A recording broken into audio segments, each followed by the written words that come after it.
કે આવું પણ એમનું એક કામ હતું અને એનું સંરક્ષણ અને એની ભગવાને સરકારમાં એક રૂપિયો બનાવ્યો પણ ભગવાનની બુદ્ધિથી રૂપિયો બન્યો તો દાદાનું મંદિર. Hello guys, welcome my YouTube channel.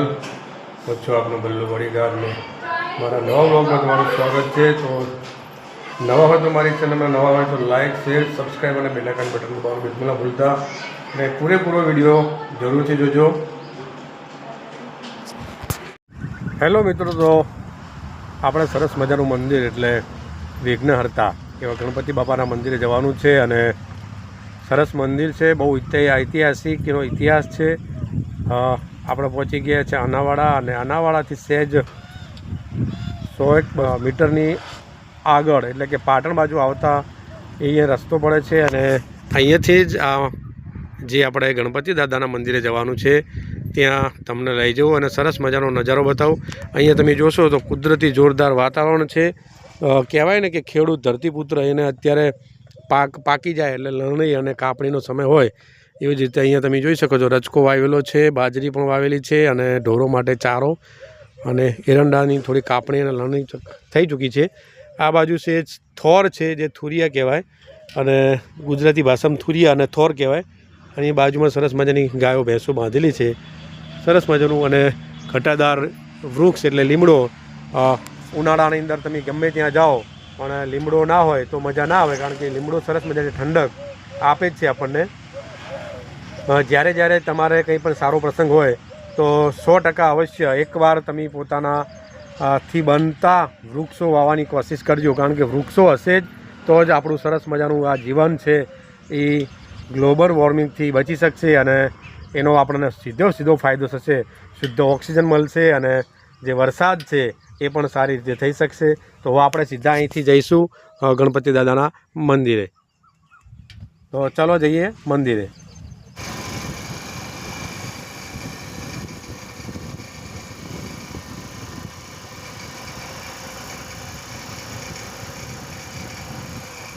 તો આપણે આવી ચૂક્યા છીએ ગણપતિ મહારાજ એટલે કે ગણપતિ દાદા અને ગજાનંદ ગણપતિ દાદાના મંદિરે.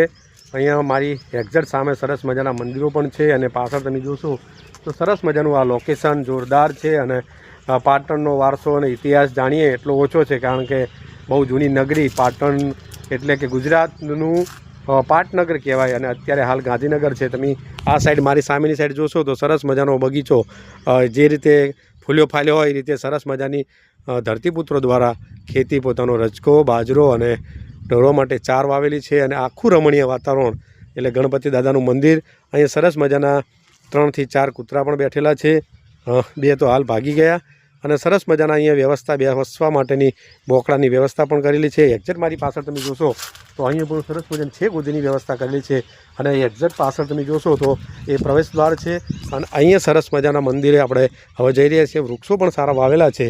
તો આ ઇતિહાસ તમને જેટલો બી કહું એટલો ઓછો પડે, કારણ કે ઇતિહાસના પાના ખોલીએ એટલે આપણને કંઈક નવું જાણવા મળે ખરેખર કે પહેલાંના લોકો અહીં આ જે સ્થાપત્યો છે એનો વારસો છે કઈ રીતે બનાવ્યો છે, કઈ રીતે એની જાળવણી કરી છે એ આપણે જોઈએ તો ખરેખર અભિભૂત થઈ જાય તેવો એનો વારસો છે. અહીંયા સરસ મજાના આસોપાલવ, લીમડા અને બોરસલી જેવા ઘણા બધા વૃક્ષો આવેલા છે અને ઘણા બધા બોકડા અહીંયા આવેલા છે. જો હું અત્યારે એક સરસ મજાના બોકડા પર ઊભો છું અને એક્ઝેક્ટ મારી પાછળ સરસ મજાના ખેતરો પણ છે અને સરસ મજાનું રમણીય વાતાવરણની અંદર આખો નજારો તમને જોવા મળી રહ્યો છે. બગીચો છે અને સરસ મજાનું આનું જે દ્રશ્ય તમે જોઈ શકો. સામેની બાજુ તમે જોશો તો તમને એવું જ લાગશે કે ખરેખર આપણે કોઈ દરિયા કિનારે આવી ગયા એવી સરસ મજાની ખજૂરી અને ઘણા બધા એવા વૃક્ષો છે. અહીંયા તમે જોશો તો ખેતરો છે અને સરસ મજાના વૃક્ષો. હવે આપણે સીધા જઈશું મંદિરની અંદર અને મંદિરનો ઐતિહાસિક વારસો અને મંદિરની જે કહેવાય ને કે જોવાલાયક, જે એના વિશે જાણવાલાયક અને ખરેખર એકવાર આવવાલાયક એના વિશે આપણે જાણીશું. એની પહેલાં તમને સરસ મજાનો એક બીજો નજારો બતાવું. મારી સામે એક્ઝેક્ટ તમે જોશો તો 2 વિશાળ કાય પહેલાંના જમાનાની કહેવાય ને કે ટાંકીઓ, ખરેખર માણસો અને બનાવનાર કેવા માણસો હશે, ચાલો આપણે નજીકથી જોઈએ. છે એટલે ધગધગતી ગરમીની અંદર અહીંયા આવવાનું થયું એટલે ખરેખર એક અનેરો આનંદ મળ્યો. અને અહીંયા મારી એક્ઝેક્ટ સામે તમે જોશો તો બે વિશાળ જે ટાંકીઓ છે જે તે સમયે બનાવેલી, અને એ કારીગરોએ ખરેખર જે બનાવી હશે એ ખરેખર આપણને એમ ગર્વ થાય કે આવું પણ એમનું એક કામ હતું, કારીગરી હતી. તમે જોઈ શકો છો વિશાળ છે અને એનું સંરક્ષણ અને એની સાર સંભાળ સાથે અહીંયા નીચે અહીંના વ્યવસ્થાપક તરીકે જે લોકો છે એમને સરસ મજાના ગાડીના ટાયર ઉપર રાખેલ છે. અને આખી એમને કમ્પ્લેટ ઉપરનું ઢાંકણું પણ તમે જોઈ શકો છો. અહીંયા બીજી તમને બતાવું, અહીંયા પણ તમે જોઈ શકો છો એનું વિશાળ આખું આ વચ્ચેથી તૂટી ગયેલી છે શાયદ, એટલે એ પણ ટાયર ઉપર રાખેલી છે. ટાંકું ઊંચું કરીને તમને બતાવવાની કોશિશ કરું તો વિશાળ છે, તમે જોઈ શકો છો. આઈને ખોલી અને આપણે જોઈએ કે આની અંદર કેવું છે. તો તમે જોઈ શકો છો બહુ વિશાળ, અને ત્યાંના લોકો અહીંયા આનો પાણી માટે અને અનાજ માટે સંગ્રહ કરતા એવી આ વિશાળ જાતે બનાવેલી અને માટીથી પકવેલી આ ટાંકી છે. લગભગ 4 ફૂટની તો હશે જ, 4 ફૂટની ટાંકી છે. ખરેખર વારસો જેટલું જાણીએ એટલો ઓછો. અને હવે આપણે સીધા જઈશું મંદિરની અંદર. આ એ જ ગણપતિ દાદાનું મંદિર છે. લોકો ક્યાંય ક્યાંયથી અને દર્શને આવતા હોય છે. તો ચલો આપણે દાદાના દર્શન કરીએ અને પૂજા અર્ચના કરી અને સૃષ્ટિ માટે અને જીવાત્મા માટે આપણે કંઈક પ્રાર્થના કરીએ. આ કળિયુગની અંદર ખરેખર કેવું ચાલી રહ્યું છે તેના વિશે દાદાને પ્રાર્થના કરી અને દાદાને કહીએ કે તમે સૌનું વિઘ્ન હરતા છો, તો બધાની મનોકામના પૂર્ણ કરો અને આ દુઃખ દર્દમાંથી બધાને મુક્તિ આપો, એવી આપણે બે હાથ જોડી અને પ્રાર્થના કરીએ. અહીંયા તમે જોશો તો સરસ મજાના પાણીની પણ વ્યવસ્થા કરેલી છે, અને કચરો કચરા પેટીમાં નાખવો જોઈએ એના માટે સરસ મજાના બે. તો હવે આપણે સીધા મંદિરની અંદર જઈશું. ગણપતિ દાદા સરસ મજાનું આ પરિસર, અને અહીંયા સરસ મજાની હવનકુંડી. તો આપણે હવે મંદિરની અંદર પ્રવેશ કરીએ. જો આ સરસ મજાનું ગણપતિ દાદાનું મંદિર એટલે અનાવાડાની બાજુમાં આવેલું મંદિર છે, અને બાજુમાં રહેતા આપ કહેવાય ને ધરતીપુત્ર ખેડૂત, એ અત્યારે ખરા તાપની અંદર ધગધગતો તાપ, ઉનાળો અને એમાં એપ્રિલ મહિનો હોય તો પણ એ પોતાનું કામ પૂર્ણ કરી અને દર્શનાર્થે આવેલા છે. તમે આ બાજુ જોઈ શકો છો અહીંયા સરસ મજાનું એક સિકોતર માનું પણ મંદિર છે, અને ત્યાં પણ અખંડ દીવો ચાલે છે. આપણે તે મંદિરને જોવાની કોશિશ કરીએ. તમે જોઈ શકો છો આ મંદિર છે, સિકોતર માનું મંદિર છે, અને શ્રીફળ અને દીવો હોય છે, અને એ પણ 300 વર્ષની આસપાસ ઐતિહાસિકનો વારસો છે. અહીંયા પૂજારી બાપુનું એવું કહેવું છે. તો આ છે અહીંનો ઇતિહાસ. અને હવે ગણપતિ બાપાની વાત કરીએ તો આ સરસ મજાનો બગીચો અને પક્ષીઓની કલવર ચાલુ છે. આપણે મંદિરની અંદર જઈએ.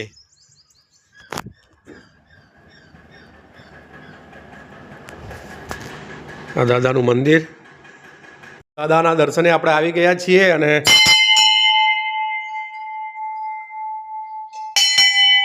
જય ગણપતિ બાપા.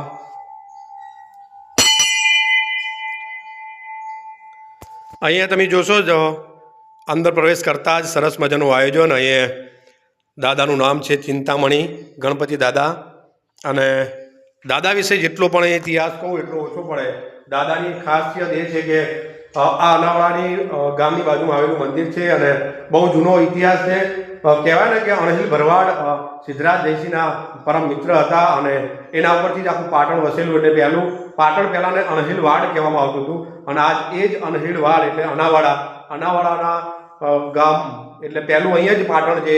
પાટનગર તરીકે આખા ગુજરાતનું પાટનગર, અને અહીંથી જ વહીવટ થતો આખા ગુજરાતનો, એવું સિદ્ધરાજ જયસિંહનું પાટણ એટલે કે અણહિલવાડ. આ અણહિલવાડની અંદરની આ ઐતિહાસિક ક્ષણ છે, આપ તમે જોઈ શકો છો. હવે દાદાની વિશે વાત કરું તો ઘણા બધા વર્ષો પહેલાં, લગભગ 1000 વર્ષ જૂનો ઐતિહાસિક વારસો છે અને અહીંયા ધરતીપુત્ર એટલે કે ખેડૂતના ખેતરમાં પહેલાં અહીંયા પાટણ વસતું હતું, એટલે કે અણહિલવાડ હતું. અને હાલ આપણે જોઈએ છીએ જે રાણીની વાવ અત્યારે અહીંને પાટણ કહેવામાં આવી રહ્યું છે. પહેલાં જે અહીંયા પાટણ હતું એ જ અહીંયા ઘણા બધા સમય પછી આ ખેતરની અંદર આ ગણપતિ દાદા એટલે કે ચિંતામણી ગણપતિ દાદાની આ જે મૂર્તિઓ છે એ અચાનક ખેડૂતના ધ્યાને આવી અને નીકળી તો એમને આખું સરસ મજાનું ખોદકામ કરાવ્યું અને ખોદકામ કરાવ્યા બાદ અહીંથી આખો ગણપતિ દાદાનો પરિવાર અહીં આખો જોવા મળ્યો અને આખું સરસ મજાનું ધીમે ધીમે અહીંની કમિટી, અહીંના લોકો, એના સેવકો, અહીંના ભક્તો દ્વારા સરસ મજાનું આયોજન કરી સરસ મજાનું નામ એવું મંદિર બનાવ્યું. અને ત્યારબાદ ધીમે ભક્તોનો પ્રવાહ ઘોડાપુરની માફક ઉમટી પડ્યો. કહેવાય છે ને કે ભાદરનો મહિનો હોય અને ચોથ હોય એટલે બહુ બહોળી સંખ્યામાં પાટણ, અનાવાડા અને આજુબાજુના લોકો ખૂબ બહોળી સંખ્યામાં દર્શનાર્થે આવતા હોય છે અને દાદા તેમની બધી મનોકામના પૂર્ણ કરતા હોય છે.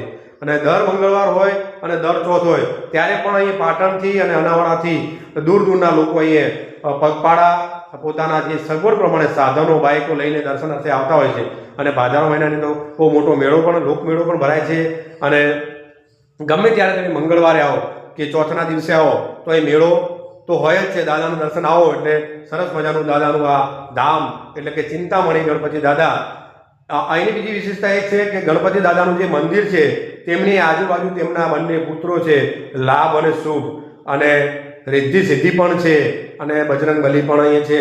આખો ગણપતિ દાદાનો પરિવાર તમને કદાચ કોઈ જગ્યાએ જોયો નહીં હોય અને જોવામાં કદાચ નહીં આવ્યો હોય, પણ ખરેખર આ પાટણની વાત કરું એટલે એના વિશે તો પાટણ વિશે તો આપણે શું કહી શકીએ, કારણ કે એનો ઉજળો ઇતિહાસ છે અને આપણે પોતે અને હું અને તમે ઘણા બધા જાણીએ છીએ કે એનો ઇતિહાસ બહુ જૂનો અને જાણીતો છે. સીધું જ ઉદાહરણ આપણે તમને આપું તો જે 100 રૂપિયાની નોટ છે એની અંદર જે કલાકૃતિ જે રાણીની વાવ બતાવવામાં છે આ એ પાટણ છે. સિદ્ધરાજ જયસિંહનું પાટણ છે. અણહિલ ભરવાડ આ એ પાટણ છે. પાટણ એટલે પટોળાનું પાટણ છે. પાટણ એટલે દેવડાનું પાટણ છે. પાટણ વિશે તો કેટલી બધી વાર્તાઓ અને કેટલી બધી વાતો મારા મુખે કે તમારા મુખે આપણે કહીએ તો ઓછી પડે. અને આજે સરસ મજાના દર્શન માટે હું અહીં આવ્યો તો મારી બાજુમાં તમે જોઈ શકો છો ધરતીપુત્ર એટલે પોતે ખેડૂત છે. અને આ જગમાં જ્યારે ખેડૂત કોઈ વસ્તુ પોતાનો મોલ હોય, પાક હોય, પોતે ઘણા તાપ હોય, વરસાદ હોય, ચોમાસું હોય કે શિયાળાની કડકડતી ઠંડી હોય, એની અંદર પોતે ખરેખર સખત મહેનત કરી અને પોતે પાક લેતા હોય છે. અને જ્યારે ખરેખર બજારમાં, ગંજ બજારમાં જ્યારે એમને આપવાનું થાય ત્યારે એમને દુઃખ એક આપણને અને તમને અને મને બધાને થતું હોય કે જે ભાવથી એ લોકો જ્યારે બિયારણ લાવતા હોય છે અને એ ભાવ એમને મળતો નથી, ત્યારે ખરેખર આપણે અત્યારે એક દુઃખની વાત કહેવાય. આ એવા જ ધરતીપુત્ર આ પોતાનું કામ કરી અને પોતે અહીંયા તમે જોઈ શકો કે સરસ મજાનું આ મંદિર, રમણીય વાતાવરણ અને મંદિરના સાનિધ્યમાં પ્રભુના ચરણોમાં તમે જોશો અહીંથી તો એ એક્ઝેક્ટ એમની સામે પોતે પોતાનું શીશ ઝુકાવી દર્શન કરી અને સરસ મજાનો આરામ, કહેવાય ને કે થાક્યા પાક્યા માણસ આવે એટલે મંદિરમાં એટલે શાંતિ મળી જાય. આ એ રીતે જ અહીંયા આવેલા છે. અને આ છે હનુમાન દાદાનું મંદિર. બહુ જૂની અને પ્રાચીન આ મૂર્તિઓ છે. જેટલું પણ આપણે કહીએ એટલું ઓછું. બહુ ઐતિહાસિક વારસો પાટણનો. અહીંયા બાજુમાં તમે આવશો તો સરસ મજાનું આ જે મંદિરની હું તમને વાત કરી રહ્યો હતો તે મંદિર છે. મેં તો દર્શન કર્યા જ છે, તમે પણ દર્શન કરી લેજો. બહુ ઐતિહાસિક વારસો છે. ના તમે કોઈ દિવસ જોયો હશે કે ના તમને કોઈ દિવસ જોવા મળશે. આખો પરિવાર છે અહીંયા. ગણપતિ દાદા છે, એમના બંને પુત્રો લાભ અને શુભ. અને કહેવાય છે ને કે અહીંયા તમે જોશો તો અખંડ દીવા અહીંયા ચાલુ જ છે. રિદ્ધિ અને સિદ્ધિ તેમના ધર્મપત્ની તમે જોશો. અહીંયા જો હનુમાન દાદાનો પણ ટોટલ 4 દીવા અખંડ ચાલુ જ હોય છે. અને જેટલી બી વાતો કરીએ ગણપતિ બાપાની, કારણ કે શિવ પુત્ર છે અને શિવ શંભુ ભોળાનાથ પાર્વતી માના આ પુત્ર એટલે ગણપતિ બાપા. અને આ ચિંતામણી ગણપતિ દાદા છે. એટલે તમારી કોઈ પણ ચિંતા હોય અને તમારી ઈચ્છા હોય દાદાના ચરણોમાં શીશ ઝુકાવો એટલે દાદા સંપૂર્ણપણે તમારા જે કષ્ટ હોય એને દૂર કરતા હોય છે. અને આપણે હંમેશા કહેતા જોઈએ છીએ કે જ્યારે ગમે તેવો પ્રસંગ હોય એના પહેલાં દાદાને યાદ કરીએ છીએ. અને સૌથી પહેલાં ગણેશ દુદાળા તરીકે આપણે એમને આહવાન કરીને બોલાવીએ છીએ.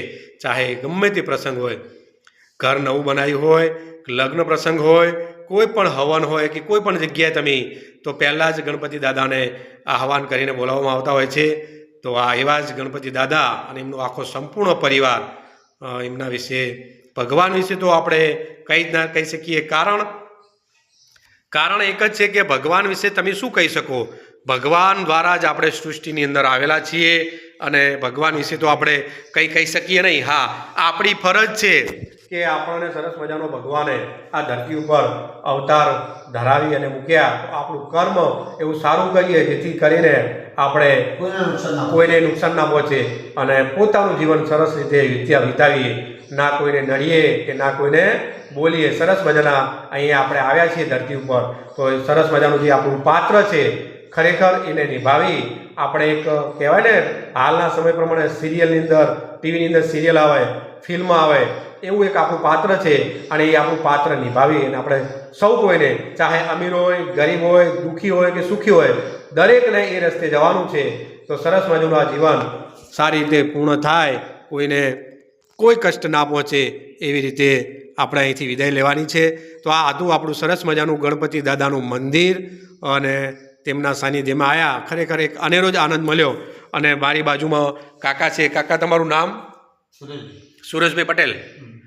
શું કહો છો તમે આ મંદિર વિશે? અને દાદા વિશે કોઈ કહેવાયું જ નહીં, કેમ કે ભગવાને આપણને ઉતાર એટલે એની યાદમાં રહેવાનું. બીજું બધાના ચરણોમાં છે તન, મન, ધન, સંપૂર્ણ સમર્પણ. એ જે પણ કરાવે કલ્યાણ હોય. સરસ સરસ. કલ્યાણ સમાય એમ, કેમ કે જીવનમાં ઉતારે, ઊંઘતે ઉઠાડે, જગાડે તો ભગવાન સિવાય કોઈ છે નહીં.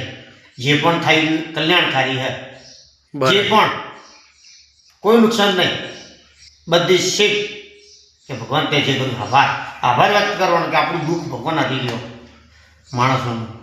માણસો વડે કેમ કે હું કરું નહીં, આપણે નિમિત્ત છીએ, ફક્ત ને ફક્ત નિમિત્ત કરતો તો બાકી બધું જે કરે ઉપરવાળો ભગવાન જ કરે. એ ભગવાન નહીં, આપણે તો એક સેમ્પલ આયા રામ ગયા રામ, આ ઘંટડી ખગડાય તો ભગવાન યાદમાં. ભગવાન જે પણ કરાવે કલ્યાણ સમજીને કામ કરી જાઓ. સેવા કી બરાબર, કમાવાની ગણતરી નહીં, સેવા. બાકી જવાનું બધાને ખાલી એક જ હાથે, શું લઈને ના શું લઈને જવાનું, સુનથી બને સુનથી જવાનું. સાચી વાત. એટલે આપણું કશું છે નહીં. ભગવાનના મળ્યા એ આનંદ. બોલો ગણપતિ બાપાની જય. તો તમે જોયું કે આપણને ઘણી બધી ટૂંકમાં માહિતી, આખો સાર કહી દીધો કે સરસ મજાનું જીવન છે અને ફક્ત ને ફક્ત આપણું કર્મ કરી, કલ્યાણ કરી અને જે બી કાર્ય કરે એને બધી વસ્તુ પરમાત્મા ભગવાનની છે કોઈ પણ. તો સરસ મજાના આ દર્શન કર્યા અને બહુ મજા આવી. તો મિત્રો હવે આપણે બહાર જઈશું અને તમને બહારનો પણ નજારો સરસ મજાનો બતાવું. તો મારી સાથે બને રહેજો. મિત્રો, ચેનલમાં નવા હોય તો લાઇક, શેર, સબસ્ક્રાઈબ અને બેલ આઇકન બટન દબાવવાનું બિલકુલ ના ભૂલતા. અને બને એટલો વિડીયો શેર કરજો, કારણ કે આપણે લગભગ ઐતિહાસિક વસ્તુ તમને બતાવવાની કોશિશ કરી છે, ના કોઈ બીજી કોઈ. અને એમાં પરમાત્મા, પરમપિતા ભગવાન, ચાહે ગણપતિ દાદા હોય, શિવ શંભુ ભોળાનાથ હોય, હનુમાન દાદા હોય, ખરેખર જેટલું જાણીએ એટલું ઓછું. અને પાટણનો ઐતિહાસિક વારસો એ તો અભિભૂત થઈ જાય જેવો છે. વિશ્વથી પણ એને આંખોથી અચંબિત છે. વિદેશી ભોરિયાઓ, ચાહે આફ્રિકન હોય, કોઈ પણ દેશના હોય, જાપાની, ઓસ્ટ્રેલિયા, ન્યૂઝીલેન્ડ, ગમે તે હોય, ઇંગ્લેન્ડના હોય, બધા જ અહીંયા આવતા હોય છે. એવો આપણો ખરેખર ઉજળો અને ઐતિહાસિક વારસો છે. તો મારી સાથે બનાવી રહેજો મિત્રો. 99 નાળીઓ ગોઠવી. એ નાળીઓ નદીઓ છે ઘી દૂધની. આ લોહીની નથી હરતી, એ ઘી દૂધની નદીઓ હરતી. એ ધરતીમાં પાતાળમાં 999 નદીઓ છે. એ ઘી દૂધની જ હેડે. તેલ બધું ધરતીથી મળે, કેમ કે પાક ઉગે એ પોષણ તત્વ માં, ધરતી માં. એટલે આપણી માં આ શરીરે માટીનું, ધરતીમાં માટીની અંદર આત્મા પવિત્ર, તન પવિત્ર, મન પવિત્ર. તન પવિત્ર આત્મા રાખશો, તન મન બે ભગવાન પવિત્ર છે તો ધન ઓટોમેટિક પવિત્ર થઈને ભગવાન થઈને આવશે. સૃષ્ટિ ચલાવવાનો ભગવાન છે. આપણે તો આયા રામ ગયા રામ રમત કળા છે ભગવાન. 12 રમકડા ભગવાનના હાથેમાં રમવું હોય તો ભગવાનની યાદમાં રહો. જો ભગવાનને યાદ કે હું કરું તો ભગવાન ખસ્યા આપણે ટકરાઈ જઈશું. તો યાદમાં ભગવાન કે હું કશું કરતો નથી. ભગવાન જે કર્યું કલ્યાણ સમજીને કામ કરો. જે પણ થાય ટળી ગયું તો ભગવાનના યાદ કે આજે ભગવાન છે, કાલે ભગવાન છે, પરદાડે ભગવાન છે, 3 દિવસના ભગવાન. તો રૂપિયા બનાવ્યો ભગવાને 3 ત્રણ રાજા ત્રણ દુનિયાની બ્રહ્મા વિષ્ણુ મહેશની સૃષ્ટિને એસે ઉતારી દીધી અને શિવ ચલાવી ગયો ગાડું. શિવ ચલાવી એટલે ભગવાને સરકારમાં એક રૂપિયો બનાવ્યો, પણ ભગવાનની બુદ્ધિથી રૂપિયો બન્યો. તો રૂપિયાની આગળ ત્રણ રાજા, રૂપિયાની પાછળની સાઈડે કાંટા. તો દુનિયા કાંટામાં એટલે ખોટી દુનિયા, ભગવાન એક જ સાચો. કેમ કે સંચાલન ભગવાન ફાયા, કરતો તો ભગવાન, તળાવ ભરવું તો ભગવાનના હાથની, ખાબોચિયું ભરવું તો ભગવાનની હાથની, બધા કરતો તો ભગવાન. વરસાદનો સમય આવે તો ભગવાન આવે, ત્યારે મેઘરાજા ઉતરે. ભગવાન વગર છે પાંદડું હાલતું નથી. એટલે કાલપક્ષી જડોમાં આપણી બધી એક આત્મા, એટલે એક જ જડ થળમાંથી બનેલી બધી સૃષ્ટિ ઉપર સજાયેલી છે. વડ દાદો ને વડ એવા બાપ એવા બેટા, વડ એવા ટેટા. ભગવાને રચ્યું કે બાપ એવા બેટા, વડ એવા ટેટો. ગણપતિ પકડો તો શિવ પુતા પરમાત્મા હાજર રહેવાના. એ બેટાને જોડે રહેશો તમે જ્ઞાનનો ખજાનો ગણપતિ ભગવાન. એની જોડે રહી તમે કામ લેશો તો તમને કોઈ વિઘ્ન આવતા દૂર થાય છે, જીવન પાછળ કરી જશો. બધું કરતો હોય તો ભગવાન જ છે. કામ જે પણ કરતો હોય, દુઃખ હરતો સુખ કરતો, બધી રીતના ભગવાન. જ્ઞાનનો બુદ્ધિનો બધા ખજાનો ભગવાન જ છે. ભગવાને આપણા મસ્તકમાં બ્રહ્માંડ રચ્યું. મસ્તકમાં અહીંયા શિવલિંગ, અહીંયા જલાધારી અહીં શિવનું બિંદુ ગોઠવેલું. એ બિંદુ તેજ રાખશો તો મસ્તક સિંહાસન પર કપાળના તીસરી આંખ ખુલશે ઓટોમેટિક. કેમ કે ભગવાનની યાદમાં જો આ કરતો હોય તો બધું અશરીરી. શરીર એટલે વગરની આત્મા ભગવાન પ્રવેશ થઈને આવો, નિરંજન નિરાકારી આત્મા થઈ બરાબર આપણા શરીરમાં પ્રવેશ થશે, ભગવાન થશે. કોઈ વિઘ્ન આત્મા, પવિત્ર આત્મા થઈને ભગવાન આવશે. એ ફરશે, પ્રવેશ થશે એટલે તમને સારા વિચારોનું સારું જ્ઞાન મળશે. સારા લોકોનું સારું વિચારી સારા કામ લઈ જશો.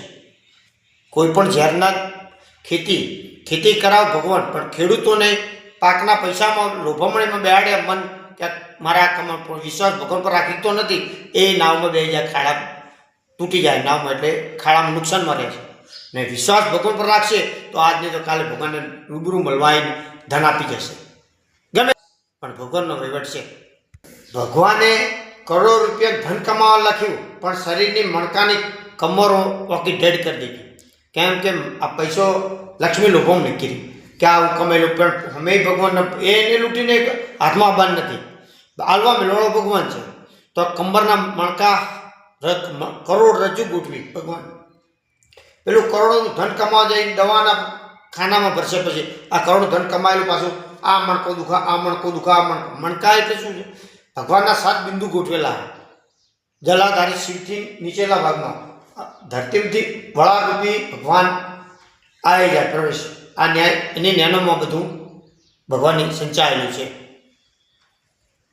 મજાની આખી માહિતી મળી અને દાદા દ્વારા સરસ મજાના જેટલા પણ એમના શબ્દોમાં વર્ણન થાય એટલું એમને કર્યું અને ખરેખર બહુ મજા આવી. તમે એકવાર જરૂર આવજો ગણપતિ દાદાના દર્શનાર્થે. પાટણથી લગભગ 2 કિલોમીટરના અંતર, એટલે કે 1.5 કિલોમીટરના અંતરે અણહિલવાડ કહેવાય, હાલનું અનાવાડા ગામ. અને સરસ મજાનું મંદિર એટલે ચિંતામણી ગણપતિ દાદા મંદિર. આખો સહપરિવાર અહીંયા બિરાજમાન છે. બહુ ઐતિહાસિક વારસો છે. અને ખેતરમાંથી જે એક હજારો વર્ષો પહેલાં આ મંદિરની જે મૂર્તિઓ છે, ગણપતિ દાદા, લાભ, શુભ અને રિદ્ધિ સિદ્ધિ માતા, તમામ આખો પરિવાર અહીં આ ખેતરમાંથી જ નીકળેલો છે. અને લોકો બહુ બધા અહીંયા આવે છે દર્શનાર્થે. તો મિત્રો છે ખુદી આ મારા વિડીયોને જોજો અને નવા હોય તો લાઇક, શેર, સબસ્ક્રાઈબ અને બેલ આઇકન બટન જરૂર દબાવજો. મળીએ છીએ કાલે નવી જગ્યાએ નવા બ્લોગમાં. તો આવજો.